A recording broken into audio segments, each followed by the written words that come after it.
If you are a young woman and you do not want to buy when you get pregnant or when you want to deliver your baby, listen to this video. There are certain steps you must take. I'm speaking with almost 2 decades of experience as a doctor.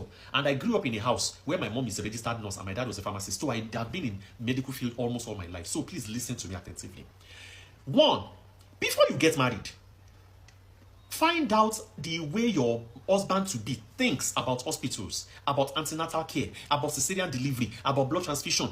Know his mind about his health-seeking behavior. Understand it. If he's the kind of person that believes that you should be drinking prayer water during antenatal, my dear, break up that engagement. Now me talk him, no marry him. If he's the kind of person that believes that nobody in his family will ever do CS, please break up that engagement. You may not need it, but if you need it, that man will stand in the way and ensure that nothing is done until either your baby or you are on the way to heaven. Then check his family.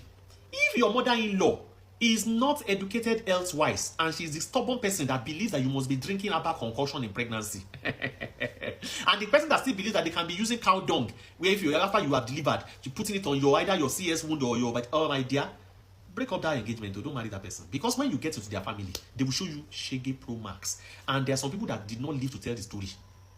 My dear, I don't want to know how rich your husband is. Make sure you have your own money. Make sure you have your own money, and educate yourself about health so that you can know the difference between a quack nurse, an auxiliary so-called nurse, and a registered nurse. The difference between a quack doctor, a chemist, a medical doctor, and a gynecologist obstetrician. You need to know the differences. Please know the nearest well-equipped and well-staffed hospital closest to your house and register in that place for your antenatal. Stop looking for cheap hospitals up and down. Look for the best hospital around you where they will take care of you and take care of your baby. And make sure you register there. You get why.